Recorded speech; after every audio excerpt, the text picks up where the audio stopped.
lanjut kita pembahasan mengenai jas UIN ya, UIN Salatiga. Kalau jas UIN Salatiga itu dari angkatan saya masuk itu belum dapat, itu ranahnya bagaimana tuh Kak?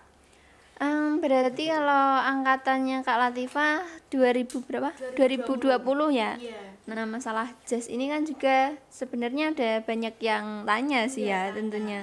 Nah, awal mula jas ini tuh pas angkatanku pada 2018 itu dari uang kita sendiri. Jadi pas masuk PPAK kita sekalian registrasi PPAK kemudian bayar untuk jas. Nah, yang menangani kemudian juga dari mahasiswa sendiri.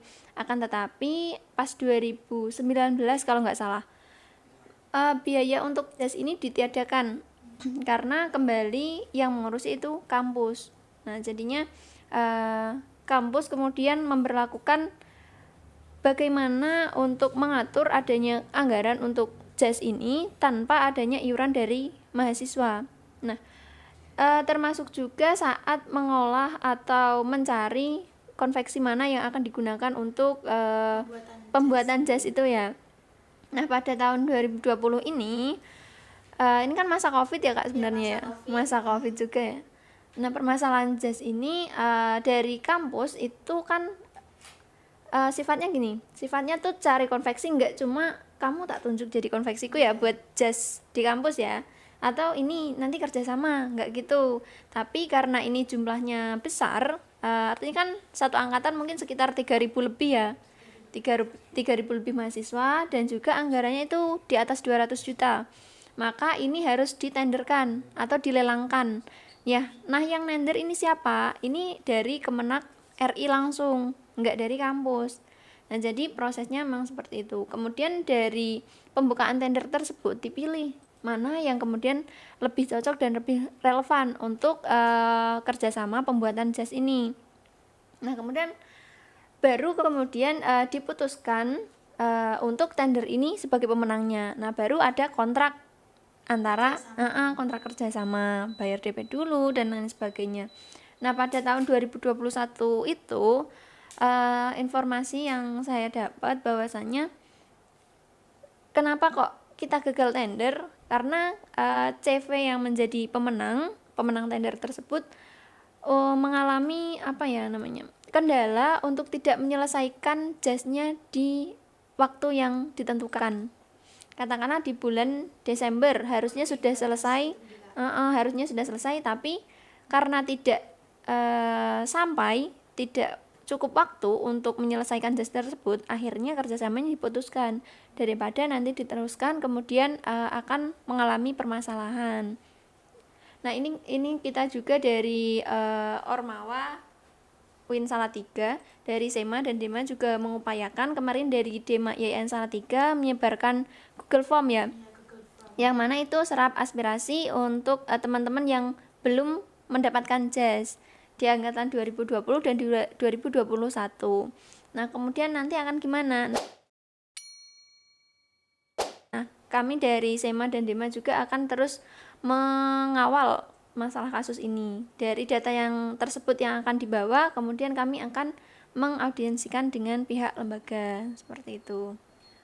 Berarti untuk kasus jas ini di angkatan 2020 itu bersangkutan ke 2021 juga gitu? Betul. Karena kan banyak dari mahasiswa 2020 bertanya-tanya, mana nih jasnya kok nggak ada-ada, nggak turun-turun, padahal udah hampir 2 tahun ini. Iya.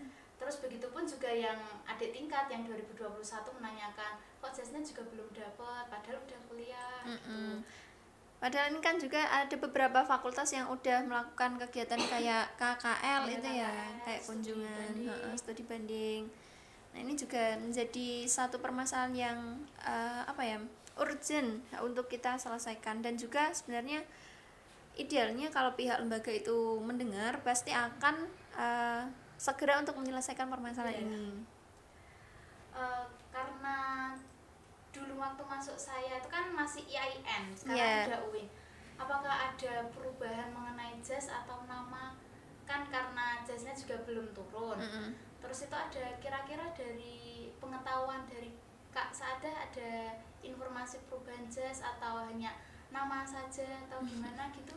Oke, kalau nama mungkin ini jadi identitas kita Iya. ya yang ada di Yayan Salatiga dulu. Warna jasnya hijau cerah seperti itu ya, hijau nyenengin lah.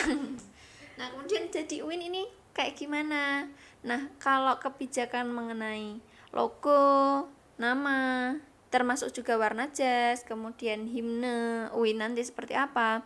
Nah, sampai hari ini tuh belum ditentukan atau belum diketok palukan. Mungkin rancangan-rancangannya sudah ada. Entah itu mungkin warnanya berubah, logonya berubah jadi seperti apa, nada himnenya seperti apa. Nanti kemudian itu harus ada beberapa step dulu Kak, sampai pada keputusan perubahan tersebut. Kemarin kan baru beredarnya surat keputusan itu ya, surat keputusan dari Menteri Agama. Kemudian nanti harus ada pembentukan Ortaker, organisasi dan tata kerja terlebih dahulu. Bagaimana nanti mengatur di UIN ada siapa aja, dari rektor, warek dan lain sebagainya, itu harus diatur dulu. Kemudian baru muncul statuta ya namanya, statuta UIN Salatiga, kalau namanya UIN Salatiga gitu. Nah, baru adanya statuta tersebut, kemudian rektor dan jajarannya dipanggil untuk dilantik menjadi rektor UIN Salatiga. Nah, dari UIN Salatiga ini pelantikan rektor, baru kemudian rektor bisa untuk mengambil kebijakan tentang UIN Salatiga, memutuskan UIN Salatiga akan menjadi apa-apa dan lain sebagainya. Jadi harus ada beberapa step terlebih dahulu. Berarti kan ini kan kita hitungannya baru beberapa perubahan jadinya ke UIN. Iya. Berarti ini untuk rektor atau dekan tuh belum dilantik. Belum. Berarti Termasuk juga 5 kampus yang barengan sama kita kan, beralih statusnya. Berarti itu menunggu dilantik terlebih dahulu, baru ketentuan-ketentuan UIN itu baru sedikit demi sedikit dirubah gitu. Iya, betul. Jadi nggak langsung ada surat keluar semua langsung berubah gitu. Ya Mbak, sebelum kita bincang-bincang di penghujung kata, boleh? Penghujung kata nggak tuh? Oh iya, cara. Itu Mbak, dengar-dengar itu dulu jas itu udah dibagiin. Itu benar apa enggak sih Mbak? Itu katanya di kampus 2 atau di fakultas dakwah? Kalau mengenai jas yang dibagikan, mungkin gimana pembagiannya, aku juga kurang paham ya mengenai itu. Akan tetapi masalah pembagian jas itu juga saya pernah dengar mengenai hal tersebut. Nah, kemarin itu yang saya dengar ada di fakultas dakwah. Kemarin kan kalau di fakultas dakwah semester 4 kan itu udah KKL ya, Iya, udah KKL. kunjungan. Nah, sedangkan KKL itu perlu identitas dari kampus, salah satunya adalah jas. Nah, karena yang ada di 2021 yang kita tahu bersama, tendernya itu gagal karena keterbatasan waktu. Nah, jadi jasnya yang jadi ya sesuai dengan harga yang sudah di DP, katakanlah seperti itu. Nah, jadi sampai saat ini jadi kita simpulkan ada beberapa jas yang ada di kampus. Nah, sedangkan di fakultas dakwah karena urgent untuk keperluan KKL, jadi jas yang ada saat ini itu diberikan dulu kepada dakwah.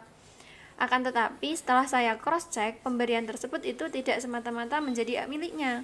Akan tetapi dikembalikan lagi kepada kampus untuk nantinya dibagi bersama ketika sudah ada jas yang mencukupi seluruh mahasiswa yang belum mempunyai jas. Nah, kalau di masalah kampus 2, saya juga kurang terlalu paham mengenai masalah itu karena jujur baru dengar ini dari Kak Latifah. Kalau yang di dakwah kan udah ada konfirmasi dari semanya juga.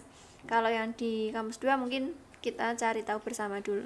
Ya, berarti mungkin bisa dibilang masih isu-isu ya Kak ya. Mungkin seperti itu ya.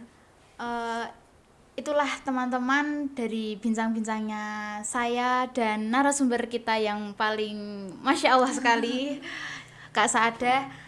Mungkin itu buat informasi buat para mahasiswa PAI terutama angkatan 20 dan 21 yang bertanya-tanya mengenai keringanan UKT atau beasiswa atau jas yang sebelumnya pernah mengisi serap aspirasi. Ini penjelasan dari kita selaku Departemen Advokasi dengan narasumber kita yaitu SEMA Institute Mbak Kak Saadah. Mungkin jika ada tutur kata dari saya selaku pembawa acara dan narasumber kita yaitu Kak Saadah ada kekhilafan atau kesalahan, kami memohon maaf sebesar-besarnya. Wal akhir, wassalamualaikum warahmatullahi wabarakatuh. Waalaikumsalam warahmatullahi wabarakatuh.